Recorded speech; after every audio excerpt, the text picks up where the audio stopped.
नमो नमो नमो महावदम्याय कृष्ण प्रेम प्रदायते कृष्णाय कृष्ण चैतन्य नामिने गौरतस्य नमः तप्त कंचन गौरंगी राधे वृंदवनेश्वरी वृषभानुसुते देवी प्रणमामि हरिप्रिये हे कृष्ण करुणा सिंधु दीनबंधु जगतपते गोपेश गोपिकाकांत राधाकांत नमस्तुते जय श्री कृष्ण चैतन्य प्रभु नित्यानंद श्री अद्वैता गदाधर शिवसादि गौर भक्तविंद हरे कृष्णा कृष्ण कृष्णा हरे हरे हरे राम राम राम हरे हरे ओम नमो भगवते वासुदेवाय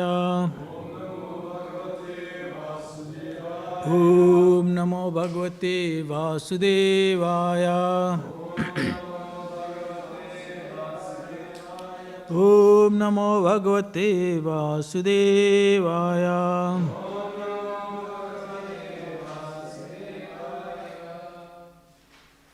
Hare Krishna.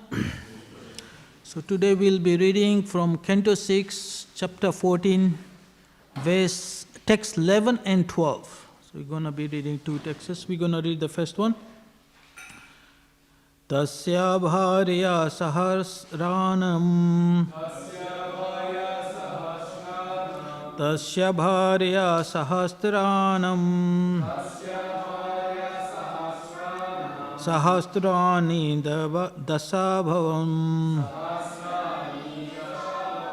Sahasrani dasa bhavam Santanika chapi nirpo Santanika chapi nirpo Na labhe tasu santanam Na lebhe tasu santatim Tasya bharya sahasranam Sahasrani dasa bhavan Santanika chapi nippo Nale bhetasu santatim Tasya bharya sahasranam Sahasrani dasa bhavan Santanika chapi nipo Nale bhetasu santatim Prabhus Tasya vaya sahasranam Sahasrani dasa bhavan Santanika chapi nipo Nale vetasu santatim Tasya bharya sahasranam Sahasrani dasabham Santanika chapi nipro Nale vetasu santatim Matajis Tasya bharya sahasranam Dastrani dasa bhavan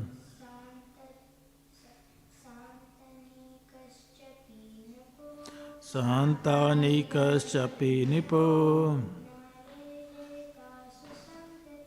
Nale vetasu santatim Tasya bharya sahasranam Sahasrani dasa bhavan Santanikas chapi nipo Nale vetasu santatim Tasya bharya sahasranam Tastrani dasa bhavan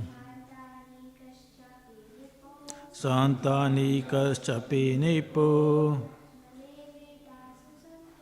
Na lebeta susantatim. Tasya, of him King Chitraketu. Bharya, of wives. Sahasranam, of thousands. Sahasrani, thousands. Dasa, 10. Abhavan, they were. Santanika, quite capable of begetting sons. Cha, and. Api, although. Nripa, the king. Na, not. Lebhe, obtained. Tasu, in them. Santatim, a son. Translation and purport by Srila Prabhupada. Srila Prabhupada ki. Translation: This Chitraketu had 10 million wives, but although he was capable of producing children, he did not receive a child from any of them. By chance, all of his wives were barren. Oh no. So we'll read text 12 and then I will speak a bit about it. Rupa hu dharya varo janmaha vidya ishvavaraye sriya divihi sampanashyaha gunahi sarvais chintavadhyaho pater abhut. Translation: Chitraketu, the husband of 10 millions of wives, was endowed with a beautiful form, magnanimity and youth. He was born in a high family. He had a complete education and he was wealthy and opulent. Nonetheless, in spite of being endowed with all these assets, he was full of anxiety because he did not have a son. But it appears the king first married one wife, but she could not bear a child. Then he married a second, a third, a fourth, and so on, and eventually became 10 million. But none of the wives could bear children, in spite of all the material assets of Jan Maisarvya Asruta Sri, birth in an aristocratic family with full opulence, wealth, education, and beauty. He was very much aggrieved because, in spite of having so many wives, he had no son. Certainly, his grief was natural. Grasta life does not mean having a wife and no children. Chanakya Pandit says, Putra hinam grahanam sunyam. If a family man has no son, his home is no better than a desert. The king was certainly most unhappy that he could not get a son, and this is why he had married so many times. Kshatriyas especially are allowed to marry more than one wife, and this king did so. Nonetheless, he had no issues.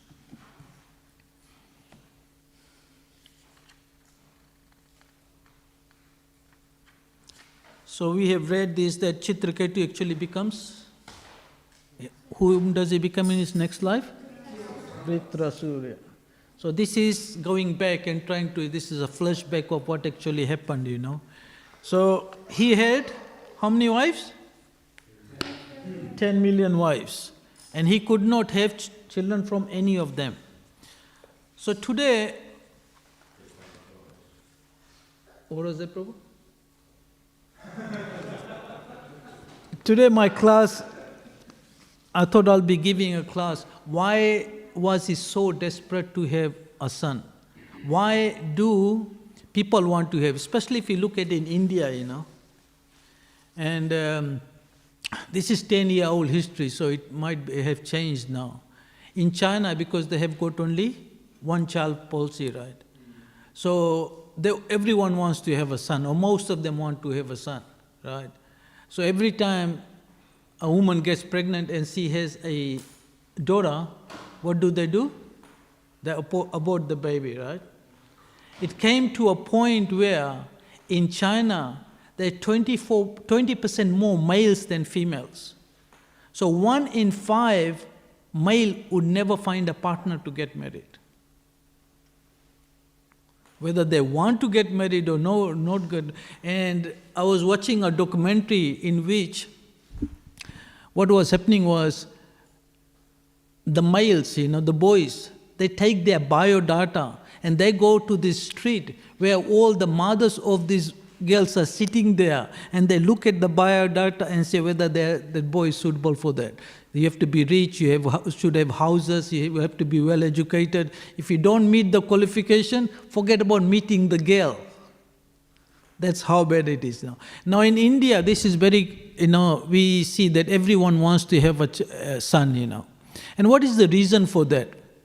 Because according to the Vedas, according to the Vedic, why do we need a child? What is the most important thing about having a son? Last rites, and they also do Shraddha and things like that, right? Isn't that right? Who is the devotee, I was thinking about it, I can't get the name, in Chaitanya Leela, who lost his son and Krishna came, his deities came and he still does his Shraddha for him. You know whom I'm talking about? No. No. There's another pastime where this devotee had a son, right? You know what I'm talking about? No. He had a... Don't speculate, please. So, yeah, his son... But what happened? His son passed away, right? And then he was so unhappy that he stopped serving his deities, right? So, a couple of nights later, Krishna comes in his dream, his deity comes in his dream and he says, why have you stopped serving me, Am I not like your son? You bathe me, you cook for me, you dress for me, you feed me. You lost your one son and then you have given all your service stop serving me? And then this devotee basically said, who gonna do my final rites, And Krishna said, I will do it.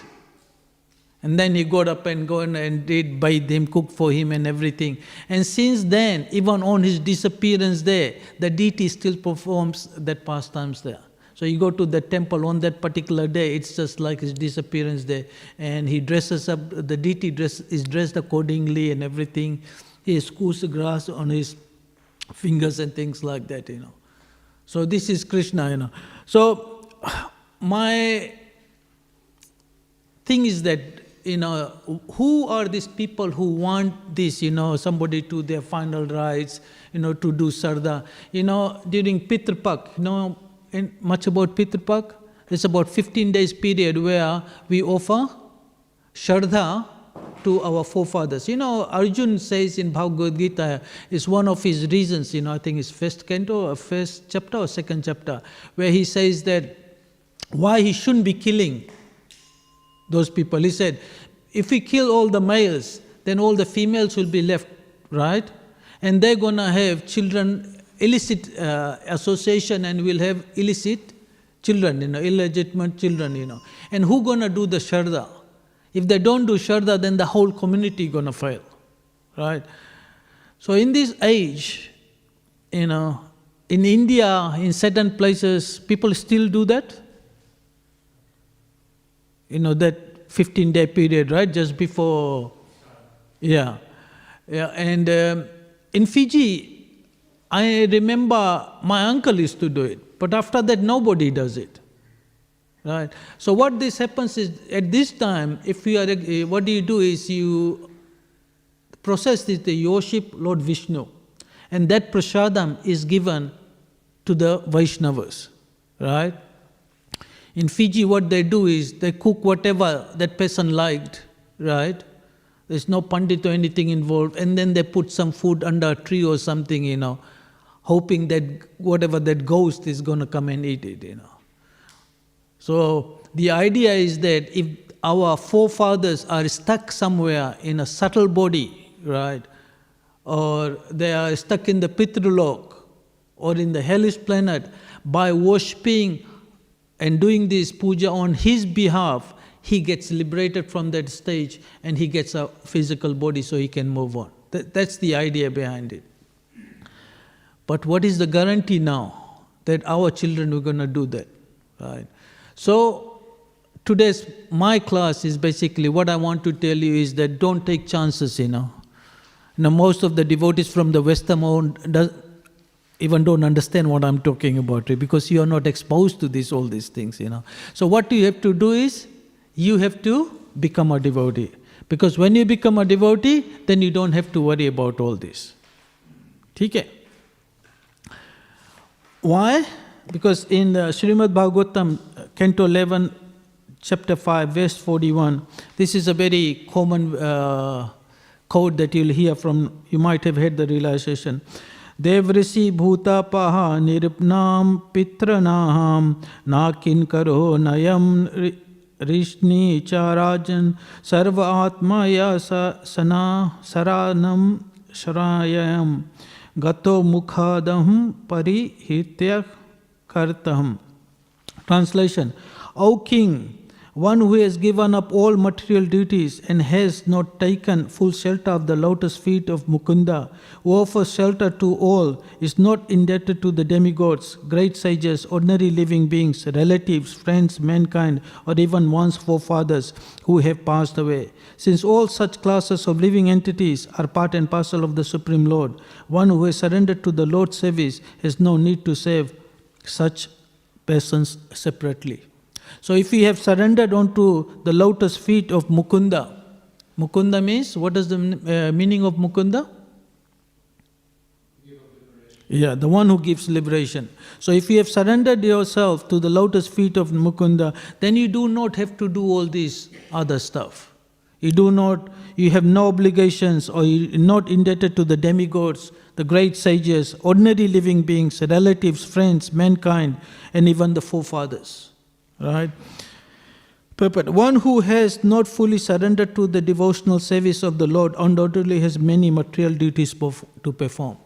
So, when you are a devotee, you have to be a pure devotee, right? First class devotees, Then you don't have to worry about anything. Every ordinary conditioned soul is the recipient of innumerable benefits given by the demigods who provide sun and therefore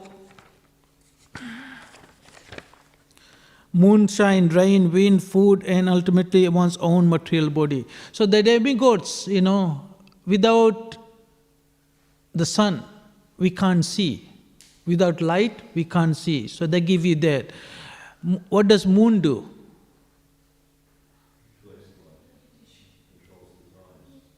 Light and all the juices, all the things the thing that gets into the fruit comes from the moon, right?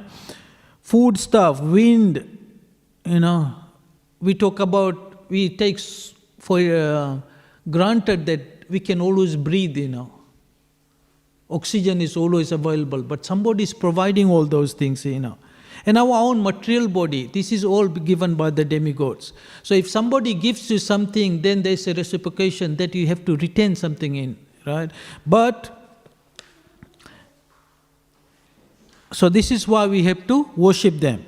But if you are a devotee, by worshipping Krishna, you don't have to worry about it.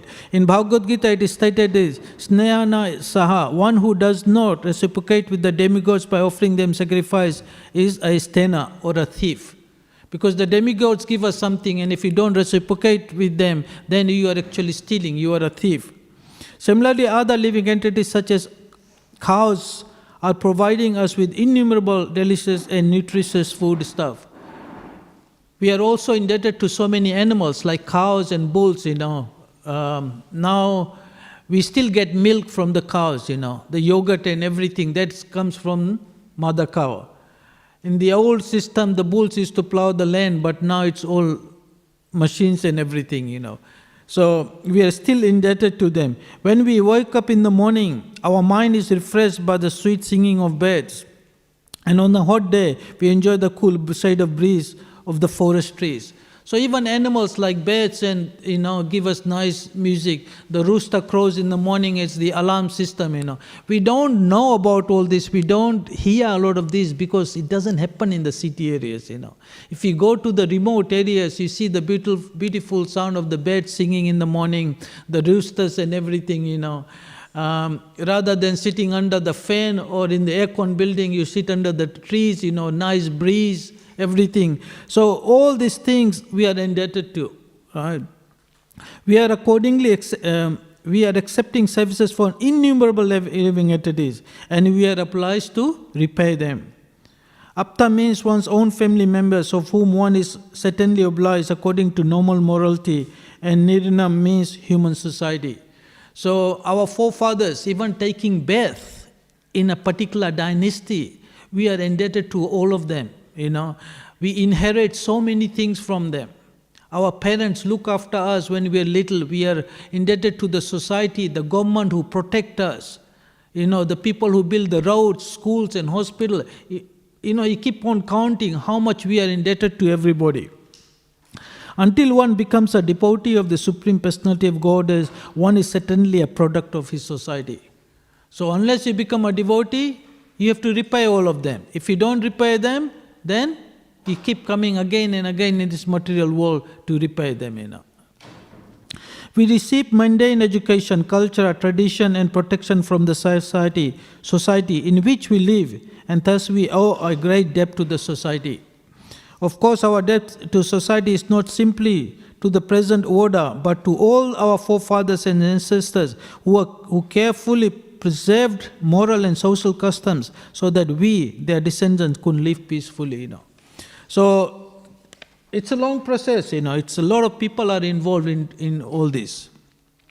Therefore, the word Pitram or forefathers indicates our debt to previous generations. In fact, the members of the Krishna conscious society are sometimes criticized by materialistic peasants. Why they are criticized? For giving too much attention to Krishna, rather than working to fulfill all the above-mentioned obligations. So they are saying, you guys, Hare Krishnas, all you do is just Krishna, Krishna. You don't want to worship any demigods, you don't want to have any obligation to the society, Why is that? So in reply to this, Śrīmad Bhāgavatam in 4th canto, chapter 31, verse 14 states, Yatra tarho mula nishe charanema. If one waters the root of a tree, now you might have heard this example many times, right? If one waters the root of a tree, automatically all the branches, twigs, leaves, etc. are also nourished. There is no need for nor any effective in separately pouring water on the branches, twigs and leaves of the tree. The water has to be placed on the root. So how many demigods are there? 330 million. Everyone, we are taking some service from them. Every one of them, right? Then the forefathers, the society, everybody, right? How are we going to repay all of them? So Krishna says there is a very simple way. How do you do that? When you serve Krishna, then automatically everybody else is served. Then you are not obliged to anybody else. Similarly, there's another thing, right? Food must be placed in the stomach, from where it is automatically distributed to all the limbs of the body. It is foolish to nourish the whole body by rubbing food separately on all the bodily limbs. You eat food, your whole body is nourished, Same thing, you worship Krishna, then everything else is taken care of. Sometimes people ask, why is Krishna conscious movement simply advocates worship of Krishna to the exclusion of the demigods? The answer is given in this verse. The example of pouring water on the root of a tree is very appropriate. In Bhagavad Gita, it is said, this cosmic manifestation expanded downwards, and the root is who is the root of this tree? Krishna, the Supreme Personality of Godhead. Also, Lord confirms in Bhagavad Gita 10:8. What is that verse? Aham sarvasya prabhavo. I am the source of all the spiritual and the material world. Krishna is the root of everything. Therefore, rendering service to the Supreme Personality of God of Krishna, Krishna Seva means automatically saving all the demigods, all the ancestors, everything is taken care of. Sometimes it is argued that karma and jnana require a mixture of bhakti in order to be successfully executed. And sometimes it is argued that bhakti also requires karma jnana for its successful termination. So, do you agree with that? Does bhakti need jnana and vairag? Bhakti is totally independent, right? Jnana and karma need bhakti to be fruitful, otherwise they are not successful. Right? But bhakti is totally independent. Actually, as described by Srila Rupa Goswami, Anna Vilas Sunyam Janma Karmadi Anavritam. Have you heard that verse? This is the verse, main verse in Nectar of Devotion. And Nectar of Devotion, if we say Bhagavatam is Krishna, Nectar of Devotion, Bhakti Rasamrita Sindhu is Śrīmad Radharani. Right? Radharani is all about devotion, how to worship Krishna. So if you want to learn how to worship Krishna, then you have to understand. And in that, the main verse is Anna Vilas. What was the verse? What was the verse? Anna Vilas Sunyam. Right? So what does Vilas means? All these desires. Sunyam means zero. So you have no more desires about jnana, karma, dhyan, all those things, mystic yogas and everything. Right? It has to be zero. Right? And what you have to do? Favorable devotion and continuous. That's Uttam Bhakti. Right? So that's the most important thing. Pure devotional service should not be contaminated by the touch of karma and jnana. Modern society is involved in various types of philanthropic works, humanitarian works and so on. But people do not know that these activities will never be successful unless Krishna, the Supreme Personality of God, is brought into the center. Now this is very important thing to understand. A lot of people do a lot of charitable work. Right? People feed other people. What does it say in Bhagavad Gita? If you do not offer food to Krishna, what are you eating? So if it is not Krishna Prasadam and you are offering it to somebody, what are you giving them? You are giving them sin, right? So you're just doing charitable work without involving Krishna is not beneficial at all.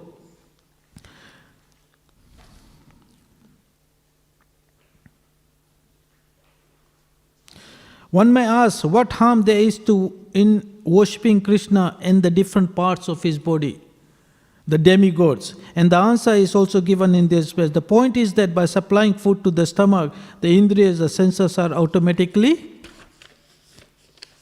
satisfied. If one tries to feed his eyes and ears independently, the result will only be havoc. Simply by supplying food to the stomach, we satisfy all our senses. It is neither necessary nor feasible to render separate service to the individual senses. Right? The conclusion is that by serving Krishna Seva, everything is complete.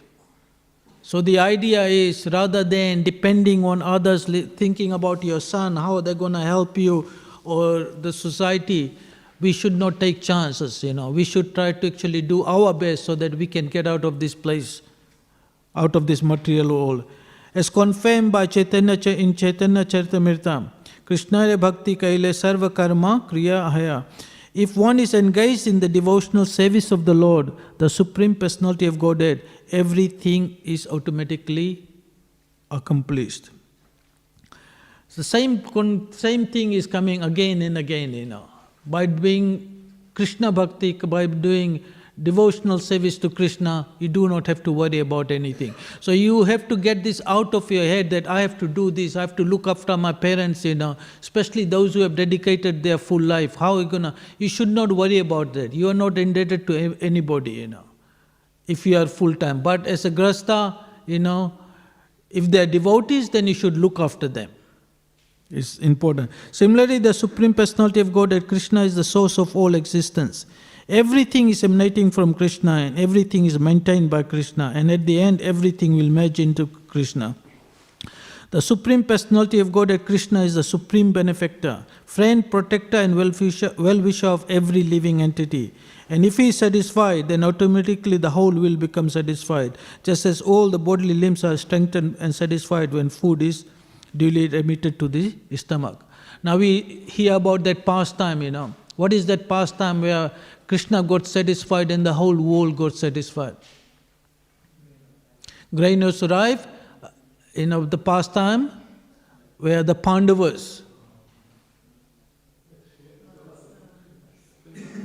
That's a different pastime? Durvasa Muni, yeah.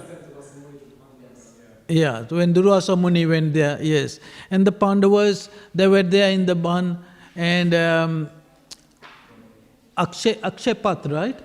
Draupadi had an Akshay Patra, that means whatever she wanted, as much she wanted, could come out of that pot until she took prasadam and then washed the pot and put it away. And then Duryodhana, who was so envious of the Pandavas, he wanted to, and he knew how angry Durvasa Muni gets, So he satisfied them nicely by feeding them, and then made a request that they go and visit, the Pandavas in the bun, in the forest, and go after a certain period when he knew that Draupadi had already taken, So Durvasa Muni goes, and does he travel alone? How many sisters does he travel with? 10,000, right? 10,000, 60,000, something like that. Yeah, it's a big number, right? So all of them end up there, and he says, okay, it's time to eat, so can you organize something, And they don't have anything in the forest. If they had come to his palace when he was a king, there was not a problem. But because he was in the forest, nothing. And then Yudhishthira Maharaj asked Draupadi, and Draupadi says, I've already taken, I can't get any more food from there. So what happens next, This is what devotees do. What do they do? Krishna, help. So in this verse, Krishna says that he maintains, he protects us. We have to believe in this, that Krishna will always protect us.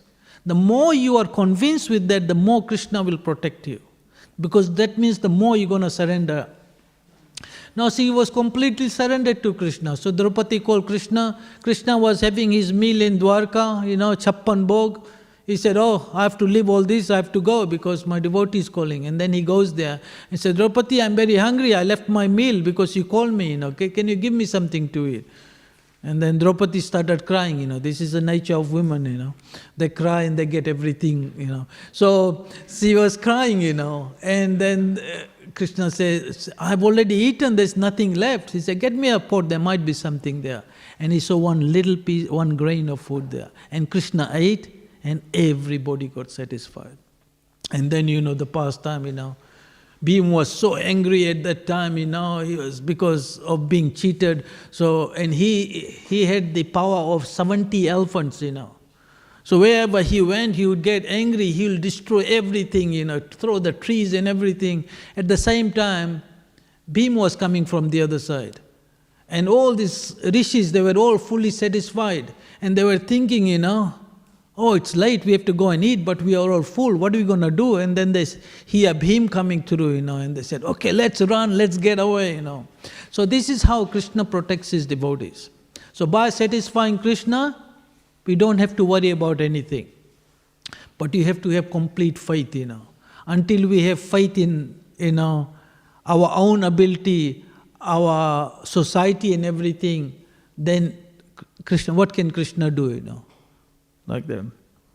The example can be given that a man who is working as a personal secretary to a great king has no further obligation to petty minor kings. So, if you have friendship with the government, do you need to go to individual people to actually, if you want something? Because you can get everything from them. So if you have Krishna as a friend, then Krishna can give you everything, We don't have to worry about anything. Undoubtedly, an ordinary man has many obligations. He has many obligations within this material world. But according to Bhagavad Gita, it is actually the Supreme Lord who is giving all benedictions. So Krishna is even giving everything. Even the demigods, they can't give anything unless Krishna gives something, For example, one receives one body by the mercy of one's parents. However, sometimes we find that a particular man or woman might become important at a given moment. Sometimes a deformed child is born, and sometimes a child is born dead. Often the sexual act fails to produce pregnancy at all. So although all parents desire a beautiful, highly qualified child, this is not often the case. Thus it can be understood that actually it is by the mercy of the Supreme Lord that the man and woman are able to produce a child by the sexual act. It is by the mercy of Lord, it is by the Lord's mercy that a man's seminal injection is potent and the woman's ovum is fertile. Similarly, it is only by the mercy of the Lord that the child is born in a healthy condition and reaches physical maturity to pursue his own life. If at any stage in the evolution of human beings the Lord's mercy is withdrawn, sudden death or crippling disease occurs. Now looking at this situation, Chitraketu had how many wives? 10 million, right? It also says that he had no problems in producing the child, but none of the wives could produce child. 10 million. 1, 2, 3, okay, So what we can understand from this, you only get even a child only if Krishna desires so. Without his help, without his mercy, nothing is impossible. The demigods are also not independent. The whole paritra kritam, giving up our other duties, indicate that one should give up any concept that the demigods are separate from Krishna. So Krishna, as you understand, it's just like, you got a big company and there's so many people working. You go to a bank, for example, let's say ANZ Bank. There's so many managers, so many staff there. They're all working for the owner of the bank. Similarly, all the demigods are like that. They are assigned certain positions in there, right? And they only can do that because they're empowered by that, empowered by the owner. You go to the bank, to the teller, and you want money. Why are they able to give you the money? Because they're empowered by, right? Not everybody can give the money. Not everyone can become a teller, right? Similarly, that way, demigods have been given the same thing. It is clearly stated in the Vedic literature that the demigods are different limbs of the universal body of the Supreme Lord. Further, it is stated that in Bhagavad Gita that the Supreme Lord is situated in everyone's heart, that he only is giving intelligence and memory. So without Krishna's memory or without Krishna's intelligence, we can't do anything. Sometimes we try to remember something so hard, I've got a problem of remembering people's name, And sometimes you work with people for so long and then you try to remember his name, it doesn't come in, So unless Krishna gives you the intelligence, you can't do anything. Also Krishna gets forgetfulness, I was just talking to someone not long ago, and this lady, she's probably 88 years old, and people have dementia, so they forget a certain part of their life, right? And I was asking, it happened to me with my mother-in-law, so I wanted to know how it works, So I started asking her question, where was she, how old she was, how many kids she had, and she had forgotten about all her kids, and all she remembered was she got married and was living in an old home. And she had been living in the new house for about 40 years, but every time she says, we have to go home, and it always meant the old house. And one of the reasons was when people lose their children, when the children die before the parents. And it's especially for women, it's something very tragic, it's the worst thing that can happen, it's the most painful thing happen. And Krishna mercifully makes them forget that. So at least they don't remember that. The suffering is not there, People don't realize it. They start acting like children, So Krishna gives both intelligence and also forgetfulness. Thus our forefathers who are carefully preserved cultural traditions were acting with intelligence provided by the Supreme Lord. They certainly were not acting with their own independent intelligence. No one can be intelligent without a brain, and it is only by Krishna's mercy that we receive a human brain. So we have to understand that whatever we have got, even this body belongs to Krishna. And everything we have that belongs to Krishna should be used in Krishna's service. That is the main point here. Therefore, if we carefully analyze all our multifarious obligations towards different classes of living entities, we shall find that each and every case, it is ultimately by the mercy of the Supreme Personality of Godhead that we have received a particular benediction in life. So Krishna is the ultimate giver. He is the ultimate provider. If we can understand this, that we are only obligated to Krishna, then our life becomes much, much easier. Then we can completely surrender to Him and we can give. And I don't think that if you surrender to your Krishna and then other obligation doesn't get fulfilled, your parents won't be looked after. Krishna looks after everybody. Look at in the case of Prahlad Maharaj. His father was a demon, right? He caused so much pain and suffering to Prahlad Maharaj, to the point where Lord Nrsimhadev came and personally killed him. Yet, because Prahlad Maharaj he loved his father, regardless of whatever, without him asking, Lord Nrsimhadev said, don't worry, he's being liberated. So if a demon like that who has given so much pain to a son, right, he gets liberated, if we willingly do, don't think Krishna will look after our loved ones? Right? So we should not worry about other obligations, just serve Krishna and Krishna will do the rest. So although an ordinary person must methodically fulfill all his various obligations by executing different types of sacrifices and charitable activities for the satisfaction of those who have benefited him, one who is directly serving the Supreme Personality of Godhead, Krishna, at once fulfill all such obligations, because all benedictions ultimately have come from the Lord through the agency of family, forefathers, demigods, etc. So everything is coming from Krishna. Now if you are not a devotee, then you are obliged to do all those things. If you become a devotee, then you do not have to worry about that.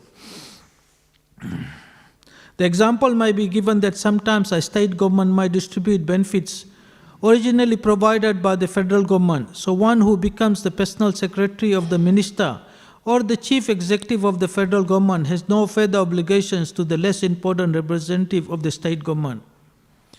So if you have if you have got a special dealing with the federal government, then you don't have to worry about the state government. So if you have already got a relationship with Krishna, then you don't have to worry about all the demigods and things like that. Everything is taken care of.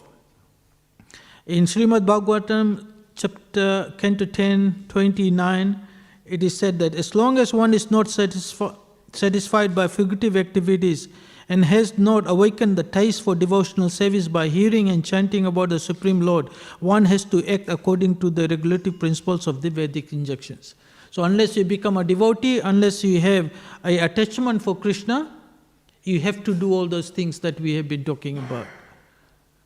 Once you become attached to Krishna, you don't have to worry about all those things. Unless one has developed firm faith in Lord Krishna by association with pure devotees and is thus engaged full-time in devotional service of the Lord, one should not neglect ordinary Vedic principles and duties, as stated by Lord Himself. So, same point, Unless you become a pure devotee of Krishna, you have to do that. The Surtis and Simritis literatures are to be understood as my injunctions. So this is what Krishna has given. The Vedas comes from Krishna. And one who violates such codes is to be understood as violating my will and thus opposing me. Although such a person whom I claim to be my devotee, he is not actually a Vaishnava. So the scriptures are mostly for three kinds of people. Three or four kinds of people, right? Those who are interested in figurative activities, karam kandas. So there are certain parts of the Vedas which tells you how to get all those things, right? Then those are who are jnanis, who are aspiring for knowledge. Now, different kinds of knowledge. So, and the third ones are people who are after mystic powers, the yogis. And the fourth one is the devotees. So depending on what level you are, what your desires are, Krishna has given certain injunctions in the scriptures where you can fulfill you can do that to fulfill all your desires. Krishna is very merciful, he doesn't want to force you. It's all about love. Can love be forced? Love is voluntarily, right? So to love, this is why, if Krishna is independent, can't he take us all back, home back to Godhead? Is it difficult for him? No, But if you don't want to go, how can he ask you to go, And that's pure love, The Lord here states that if one has not developed firm faith in the process of chanting and hearing, one must comply with the ordinary injunctions of the Vedic literature. There are many symptoms by which one can be recognized as an advanced devotee of the Lord.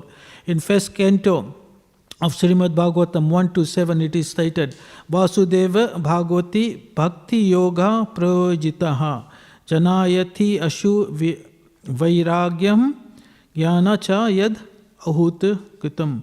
One who is actually engaged in devotional service immediately develops both clear knowledge of Krishna consciousness and detachment from non-devotional activities.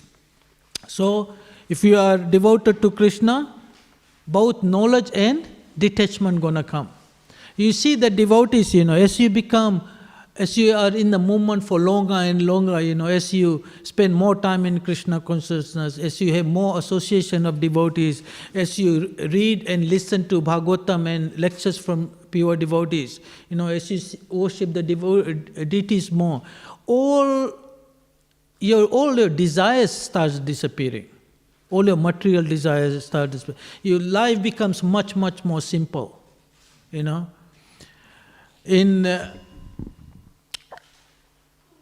And how this is done? Param Vijayate Sri Krishna Sankirtanam, right?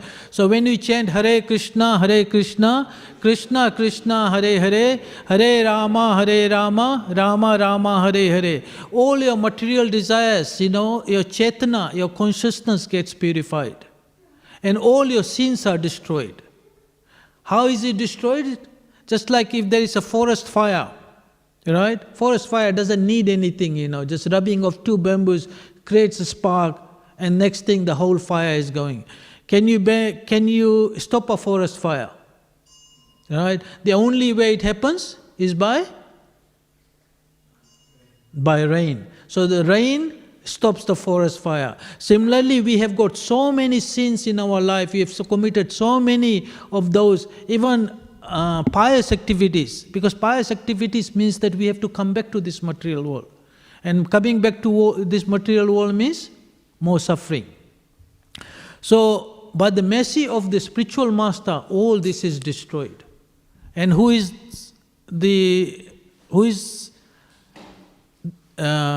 spiritual master is the representative of whom? Krishna, right? So by the mercy of Guru and Krishna, everything is destroyed and you become pure. On the other hand, one who has developed great faith in the devotional service of Lord Krishna does not hesitate to do anything that will further his mission of the Lord. So what does that mission mean, What should we be doing? What we should be doing? You should actually understand your situation. What are you? Are you a Brahman? Are you a Kshatriya or a Vaishya, or a Sudra? the beauty of devotional service is that it doesn't matter where you are, you can become devotee. Hanuman, he was in a body of a monkey, he became a devotee. In the certain things, suppose you want to do a yajna, who has to be there to do a yajna? A Brahman has to be there, right? But for devotional service, no restrictions. Anyone can chant, anyone can become a devotee. Srila Jiva Goswami points out that in this regard, that when a person fully surrenders to Lord Krishna, he takes shelter of the Lord's promise to liquidate all other responsibilities and debts of the surrendered soul. The devotee thus becomes fearless by meditating on the Lord's promise of protection. So Krishna says in Bhagavad Gita, Aham sarvasya prabhavo mat sarvam pravebhate iti matva bhadante mam muda bhava samanvita. And that was what is the conclusion of Bhagavad Gita? Sarv dharam parityaja mam ekam sharanam. If you surrender unto me, I'll get rid of all your sins and everything. So we should have complete faith in Krishna that He's going to do that. And if we have complete faith in that, you can do anything. Look at Srila Prabhupada. What did he achieve? What was his main thing? What was the biggest thing that Prabhupada had? He had complete faith in his spiritual master in Krishna. And he achieved things that is beyond imagination.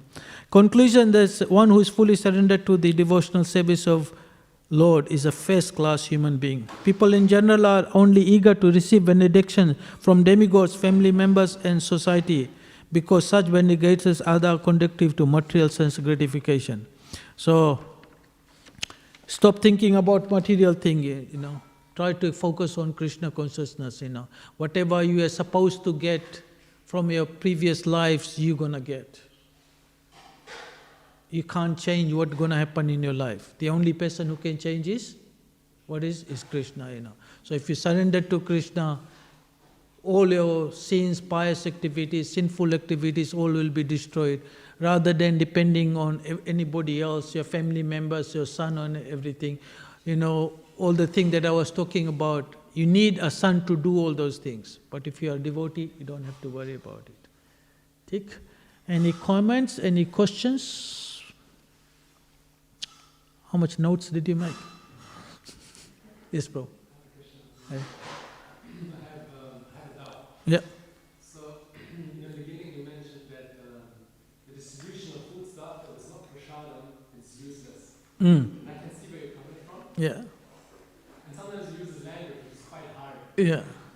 But then at the same time, is it really completely useless? Because in the seventh canto, for example, we have Narada Muni instructing Yudhishthira Maharaj. Yeah. He tells him about the 30 qualities of the human being.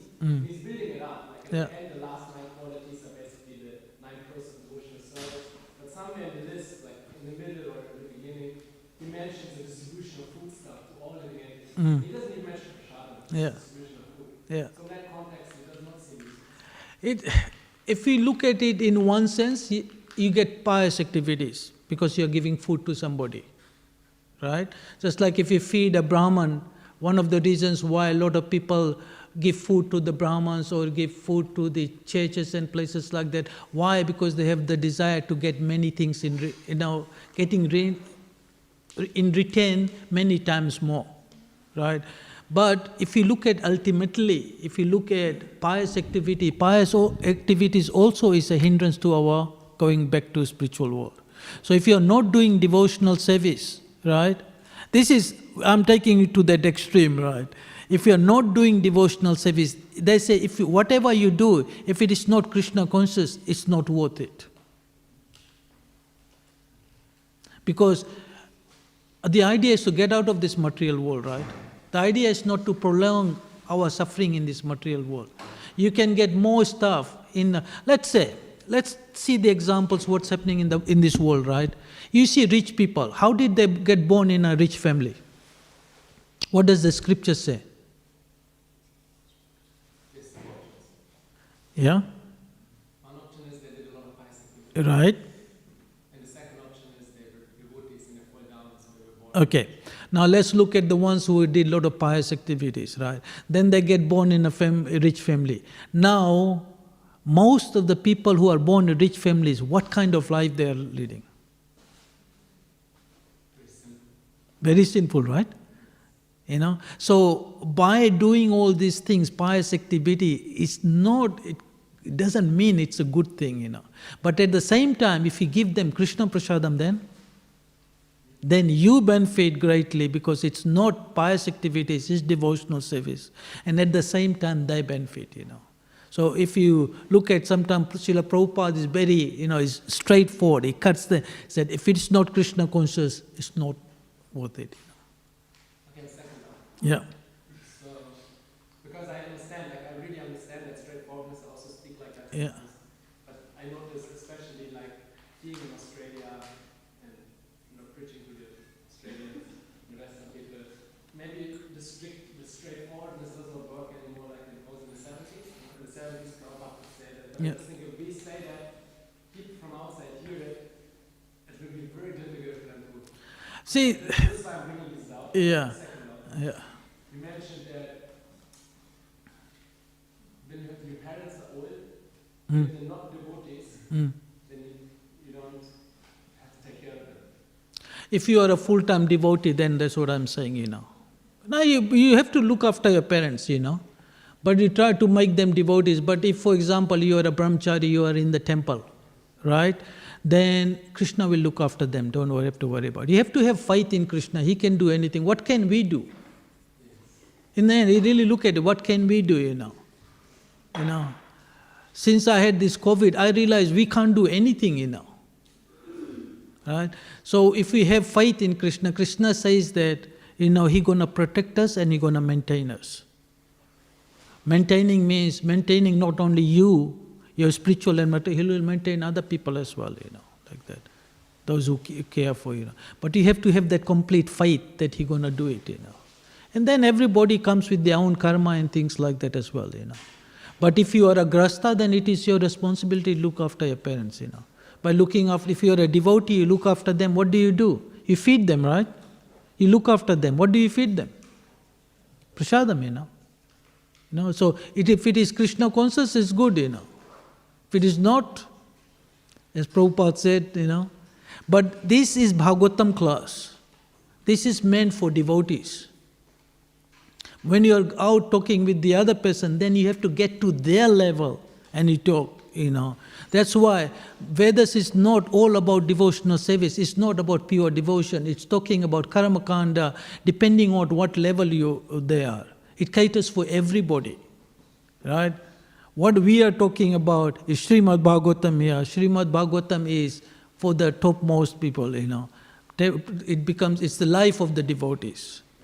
So we can be a bit strong here. This does not mean you go and repeat the, If you don't do charity, you are giving sin, But that's pious activities, By doing that, by chance they might give something to you, they might give something to the temple, So many people come here and give so much donation to the temple. They don't realize what they're doing it. They're just doing it because it is in them, I tell my parents, for example, back in Fiji, all my relatives, we're talking about the Shraddha thing. I said, the problem is that we don't have the right Brahman to do all these things. I said, best is, you take whatever you want to give, you take it to the Hare Krishna temple, you tell them to cook it and you offer it, And they'll feed the devotees, so everything gets. So without knowing that, they get some benefit out of that. Like that. So we have to engage that. So you have to get to the level as a preacher of what level they are, and then you go from there. Okay. Any other comments? Any questions? You don't have a question today? Okay. Yes. Yeah. Okay. Okay. ग्रंथराज Shrimad Bhagavatam की जय, श्रील प्रभुपाद की जय, श्रील गुरुदेव की जय, गौर प्रेमानंदी। वंशकल्पतरुभ्यश्च कृपा सिन्धुभ्येव च पतितानां पावनेभ्यो वैष्णवेभ्यो नमो नमः।